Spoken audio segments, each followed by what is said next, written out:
with people, organizations, and events that create community in and around Richmond Hill. A very culturally diverse community with lots of trees and streams and interesting people.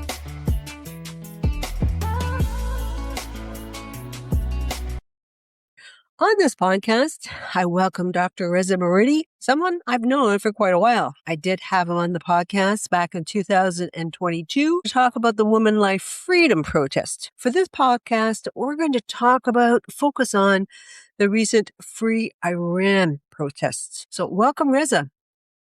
Well, thank you very much, Marge, for having me on your program. Thank you. Oh, you're very welcome. I'm so glad we found the time to do this. Now, Reza, you were born in Iran. When and why did you come to Canada? Well, I came to Canada because of this regime in Iran. I mean, millions of Iranians, about I think 7-8 million Iranians, almost 10% of the population of Iran left the country in the past 47 years. Some left just after the Iranian Revolution in 1979. And then this immigration basically starts, never stopped. It continues, it continues. So the situation which the current regime created in Iran caused many, many people to leave their homeland. Okay. Now, you served Richmond Hill as a member of provincial parliament for a long time, 2007 to 2018. You were the first Iranian elected to the Ontario legislature. How are you active in our community now? Well, since I left the politics or partisan politics in 2018 election, our party lost the election, and I lost the election in Richmond Hill as well after having served the community for 11 years, 3 terms. I've been involved in the community. I mean, I couldn't retire myself. So in Richmond Hill, for example, I was involved in the Montreal Foundation as an honorary governor. So I'm involved with that organization. And the Montreal, as you know, is a very credible, very, very interesting institution. And also I've been asked to help raise funds for our hospice. So I'm co-chairing the capital campaign for Richmond Hill Hospice redevelopment or reconstructions.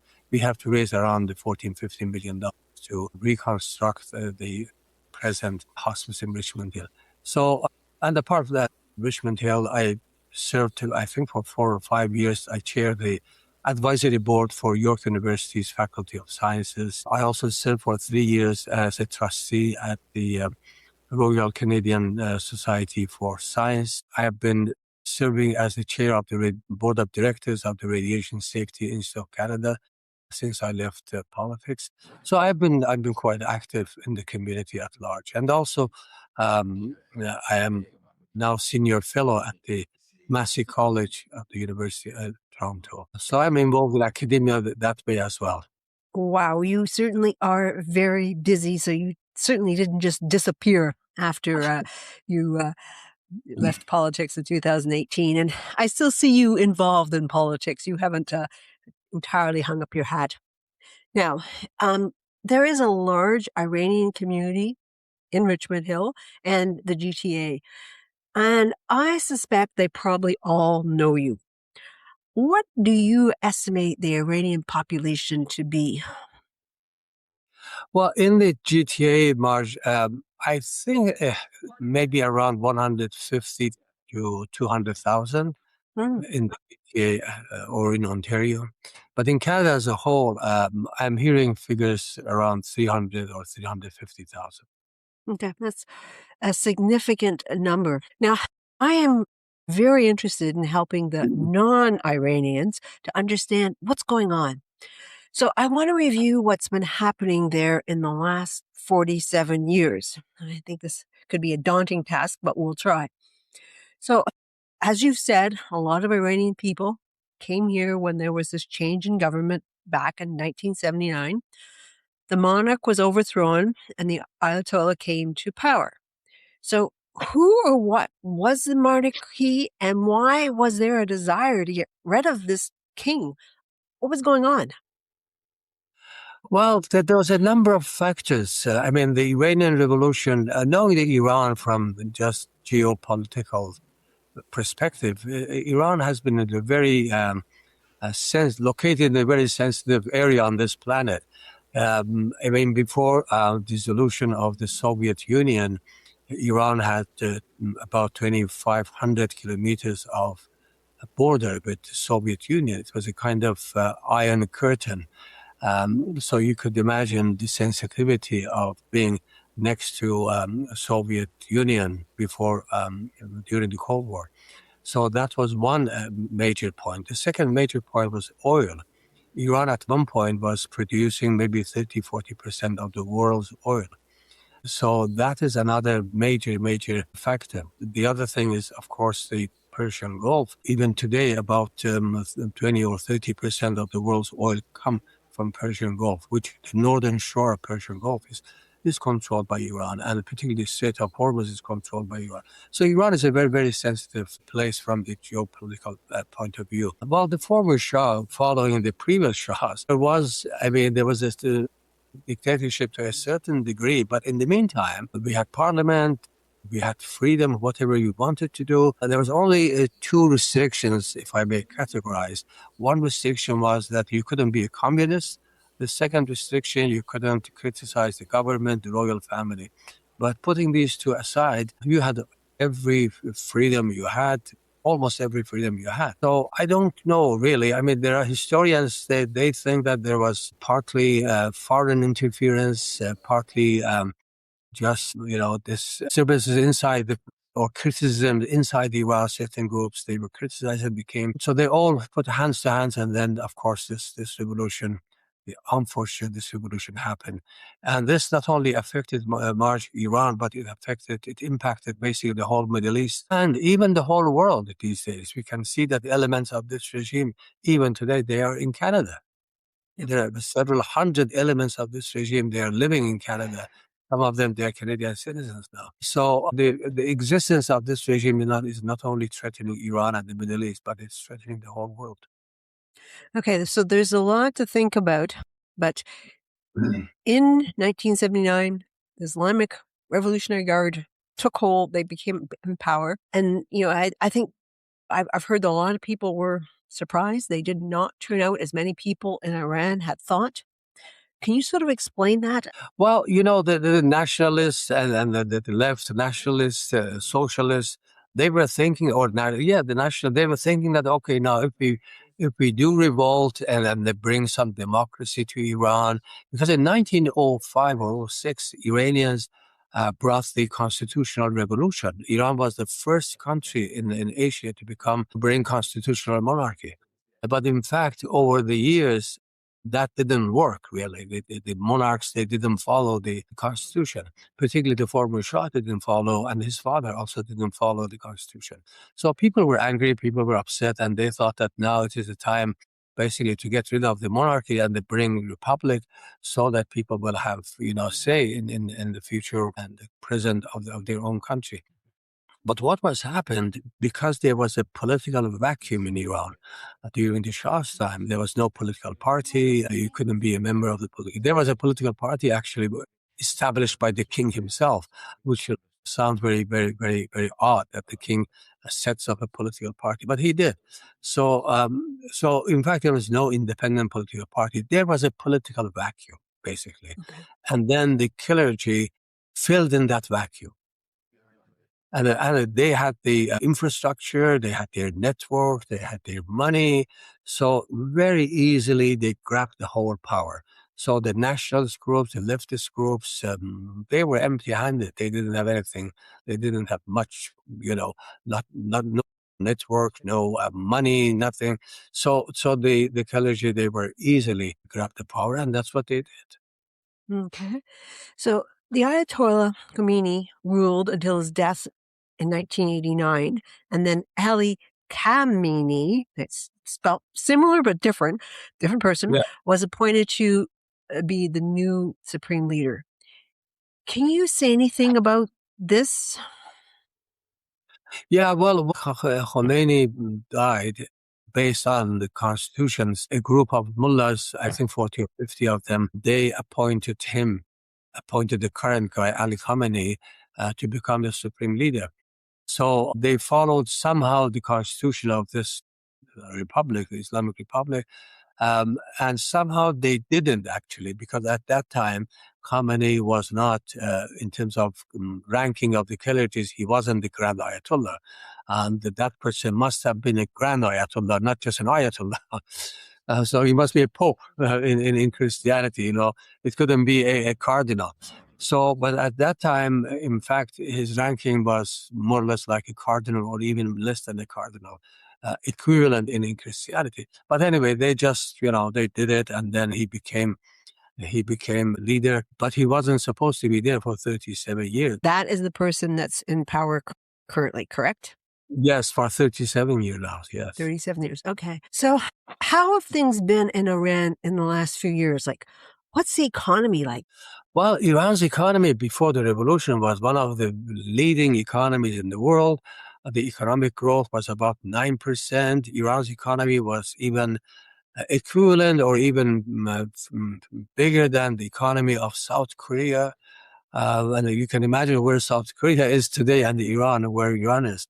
So, but after the revolution, due to mismanagement of this Islamic Republic and their ideology and interference in other countries and all these, activities which illegal and awful activities they have done, the economy has dropped to a point that Iranian currency, just I must tell you that Iranian currency has been devaluated by 20,000 times.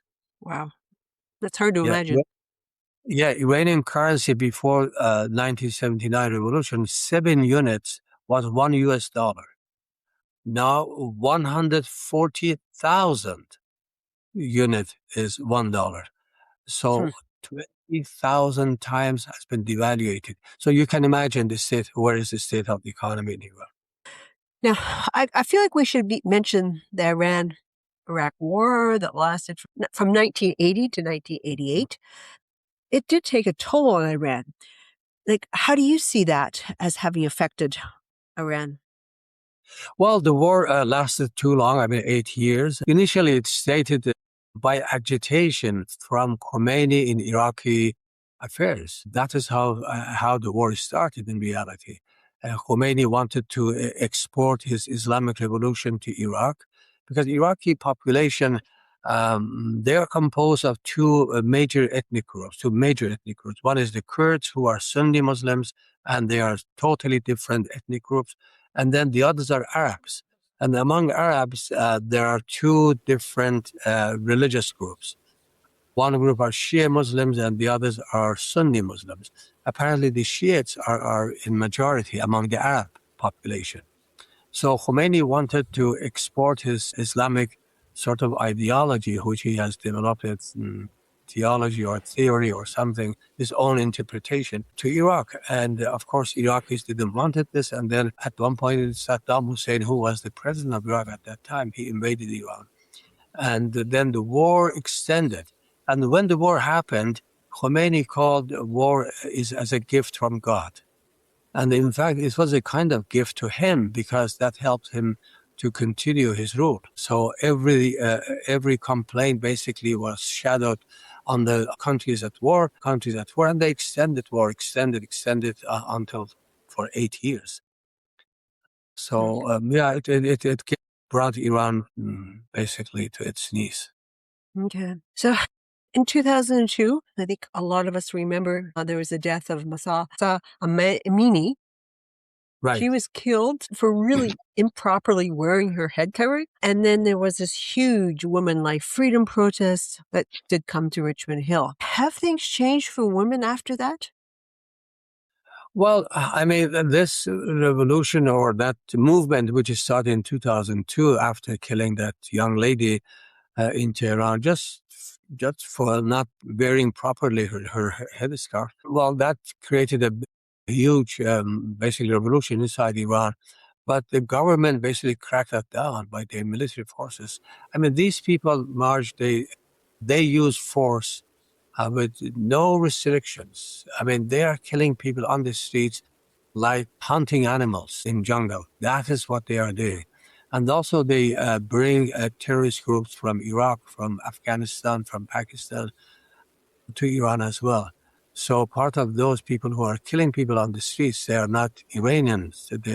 They're foreign terrorists, which they are proxies, and they bring them to Iran. So anyway, they cracked down that revolution. But again, after 3 years, again the population, the Iranians came up, and then they made a revolt, and the same thing happened these days, as you know, they cracked down revolution as well. So this uprising, in fact, didn't started 2 years ago, 3 years ago with Women Life Freedom Movement. It has started just a few days or a couple of weeks after Khomeini took the office in Tehran. Actually, the first major uprising was the women's uprising in Iran. They protested against hijab or compulsory headscarf.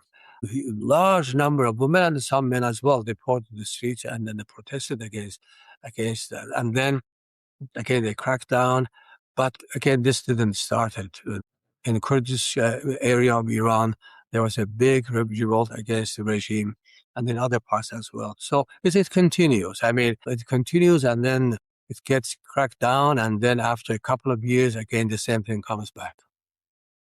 Okay, so the situation for women really is not any better.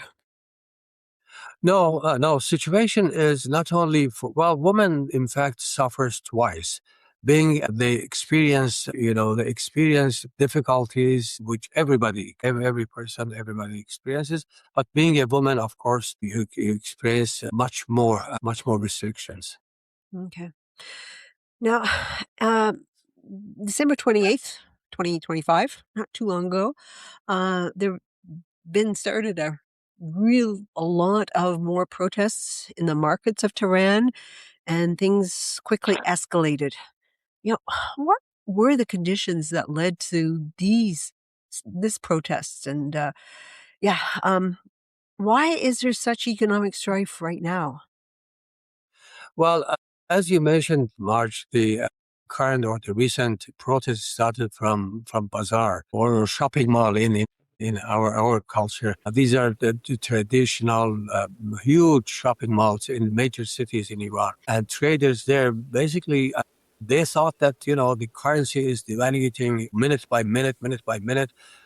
So under that condition, at the end, they revolted against the government. These merchants or merchants, and then, of course, that protest spread it all over the place in Tehran and then in other cities around the world, around the country. And it began exactly by devaluation of the currency minute by minute. I mean, they were saying if I sell something now for, say, 10 units of Iranian currency, after 2 minutes, the price is going to change. So if I'm selling this thing, so after an hour, if I want to buy the same thing, I have to pay more money. So I'm losing money and they're getting bankrupt and all of that. So that was the cause. But of course, I think that was partly an excuse, but underlying situation in Iran is so bad from every aspect. I mean, it's not, economy is of course one major point, but no political freedom is, I mean, the regime is so corrupt, extremely corrupt. Iran is a rich country. Iran is maybe one of the richest countries in the world in terms of its resources, in terms of its human resources, minerals, agriculture, all of that. But Iranians, they're poor. So economy is one major cause. But secondly, Iranian society before the revolution was a more or less westernized society.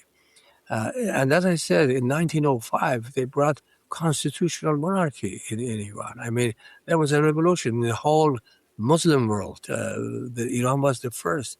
So once you have such a society, and then revolution happens, and then a few priests, they took over the government, and they want to exercise Sharia laws, the laws which was developed or introduced 1400 years ago in Arabia.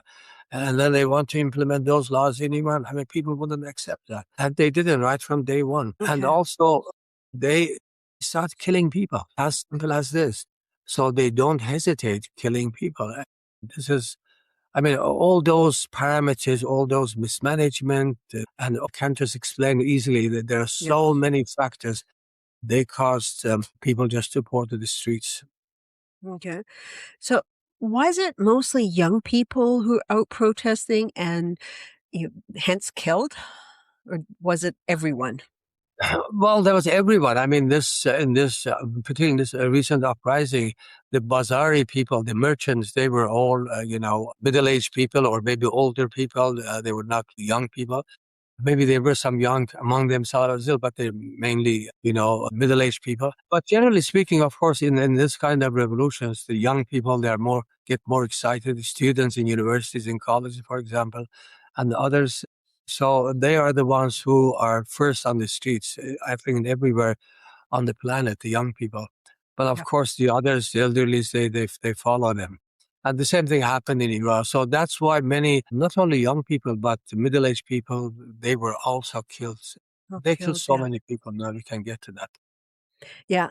Yeah. The estimates I've heard are up to like 20,000. Is that what you heard? Well, the recent estimate is about 60,000 people were killed. I just saw a stat yesterday. Apparently, the government had asked the hospitals around the country to give them a stat how many people were brought to the hospitals and died at the hospitals.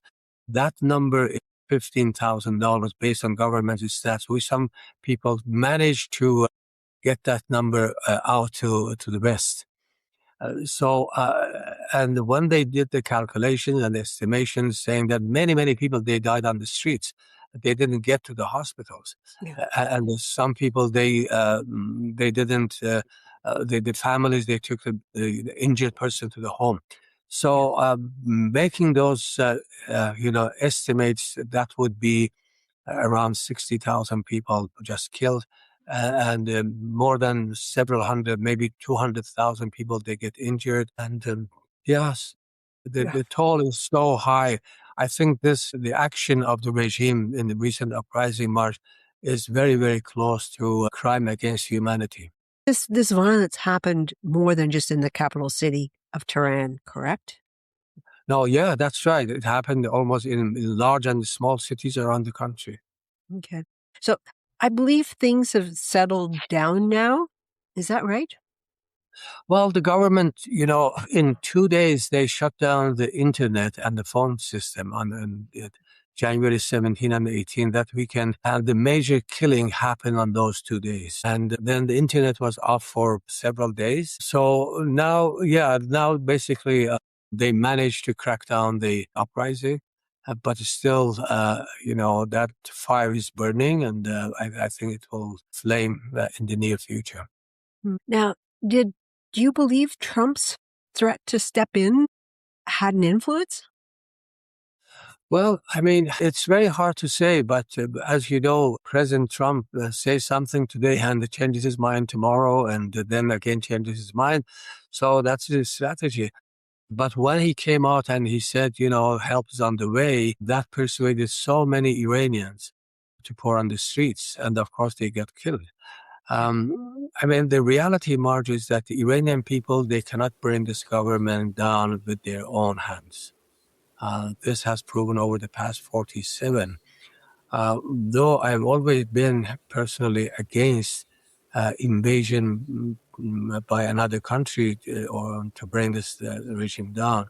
Even during George Bush time, when they attacked Iraq, I wrote a letter to our prime minister at that time, Prime Minister Harper, and open letters, basically opposing to that very point, and even saying that even I'm against Canada to participate in this kind of action, attacking Iran. But now things have changed. Now people, including myself, we came to a conclusion that this regime, if foreigners, if world community don't interfere, this regime will continue living and will continue killing and mass murdering its population. So we are in a situation similar to Yugoslavia, similar to Rwanda. This time really they did crime against humanity. How it comes a government kills in its own people and kills in 60,000 people, and when 60,000 or 60,000 people are killed, you can imagine at least 10 times, at least 5 times minimum, they have Hmm. been injured. And these injuries, people were blinded and various kind of injuries which those people have to live with the whole their lives. I mean, this is crime against humanity, and they have to be punished by world community. And it is the world community should come in and bring this government down. Otherwise, this disease not only will kill Iranians, but also will spread all over the world. It's a similar situation, Marge, like, Second World War in Europe, when France and Belgium and Holland was occupied by Hitler, by Nazis. It wasn't French people who freed their country. It wasn't Dutch or Belgian people who freed their country. It was Canadians and the Americans and the British freed their country. Otherwise, they would be under Hitler, right? Under Nazis. So in Iran, it is the same similar situation. Iran is occupied by this regime, and the Okay. world community should help Iranian people to get rid of them.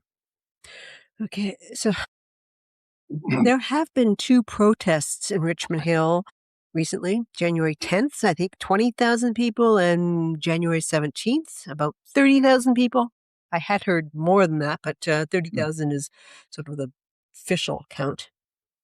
Were you at Yes. both protests? Yes, I attended protests, and there was other protests as well. March, there was a protest about maybe close to 10,000 people at Nathan Phillips Square. There was another protest in Willowdale at that time, and there was 3 protests in front of U.S. Consulate General, where I attended one of them. So yes, several protests happened in the GTA during this time. And there are protests as well, basically around the world, correct? Oh, yes. In major cities in the US, for example, in LA, in DC, and the European cities, London, Berlin, Paris, Stockholm, and very many other places. I mean, Iranians, as I said earlier, 8 million Iranians living outside Iran now. They're scattered in all Western countries. And wherever they are, even in Canada, I had a call from a gentleman from St. John's, Newfoundland, telling me that we are a small community here, but we came out on the streets and we protested. Hmm. So these protests are happening in every city where there's a sizable Iranian community, including our Okay. own country, Canada, in various cities in Montreal, Vancouver, and even in Newfoundland. Yeah. Now, I've read the backlash. People have said to me, but the inconvenience of these protests, what is accomplished with these protests is really the question asked. So how would you respond to that? Well, it's a good question. I mean, I think the major point of protests, not only by Iranians, but protests in general by the public in a democratic society, we come up and protest to something which government does and we don't like it. So protest basically is to catch the attention of the general public to the cause. So in this case, I think the Iranian population, they wanted their fellow Canadians here in our country, Canada, and in other parts of the world for the same reason, just to know what's happening in that part of the world. Today, I mean, as we know, Marge, the world has become a small village. So we cannot just live, stay in Canada and see what's happening and just close our eyes or ears what's happening in other parts of the world. So I think the main intention was basically to bring the message to the attention of our fellow Canadians and also to our government as well. And our government under Prime Minister Mark Carney, he acted very, very strongly against the Iranian regime, and we are so grateful to him for his very strong statements against the Iranian regime. Okay. Now, I had heard that there is request to fast track Iranian visas here to Canada. Is that happening? I'm not too sure because on the visa question for Iranians, Marsh, there are 2 conflicting pathways. One is the elements of the regime wants to come to Canada. So we requested our government to be very, very diligent in terms of issuing visas to make sure that those people who are applying for visa, they are not affiliated with the Iranian regime because they have so many passports. They have various names. So that of course makes the job for our officials very, very hard, but of course time consuming. On the other side, there are legitimate people who want to come to Canada to visit their relatives or just as a tourist, they want to come to Canada and they want their visa to be issued as soon as possible. So that makes the job very, very tough to our officials at Immigration Canada. But what can we do? I mean, One side, we don't want regime elements to be here. Already there are quite a large number of regime elements in Canada. Our security people, they are working on it. But on the other side, people are facing with that restrictions as well, which is understandable. Okay.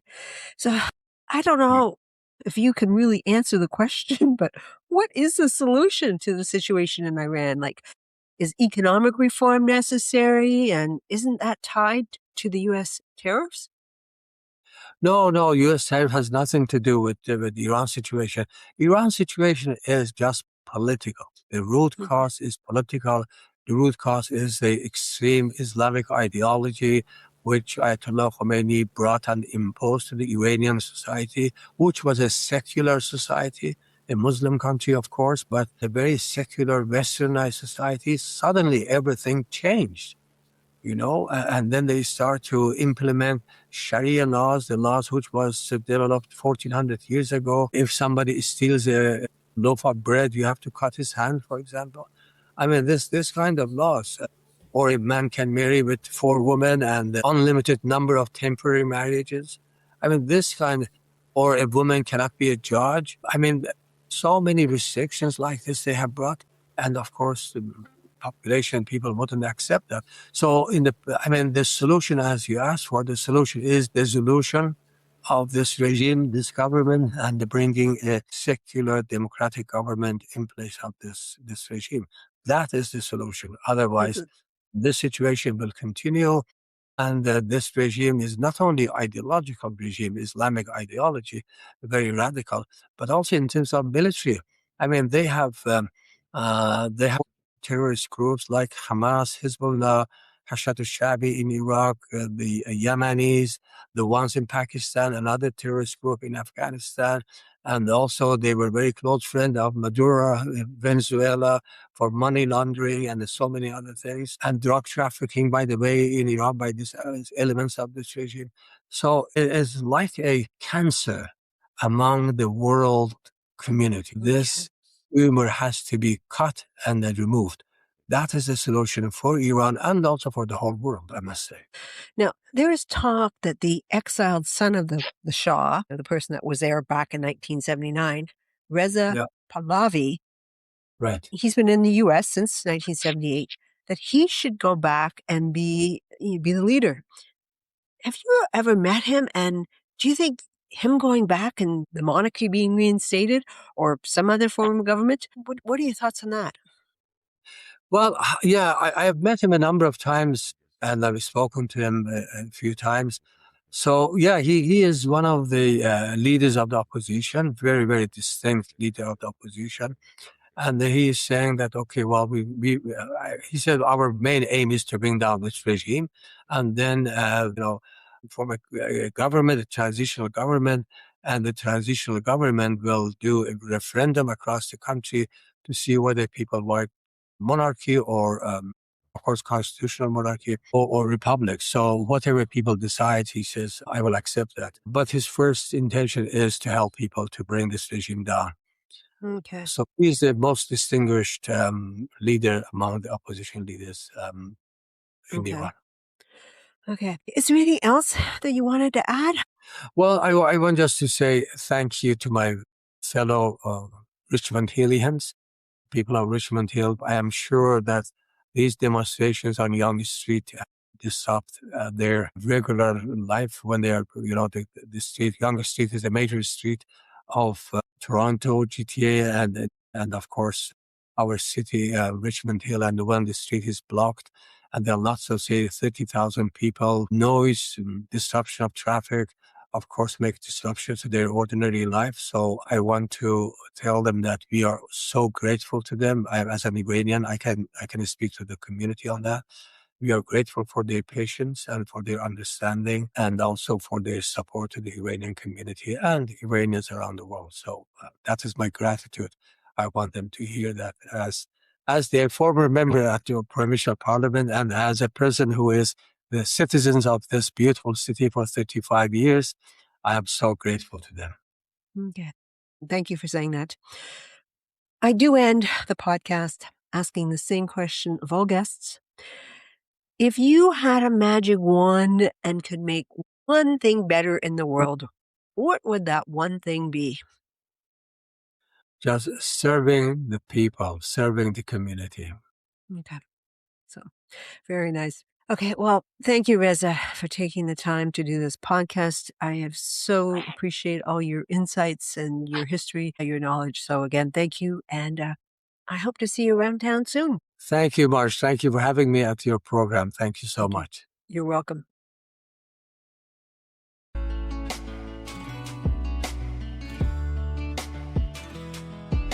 Thank you for listening. I would appreciate you sharing this podcast.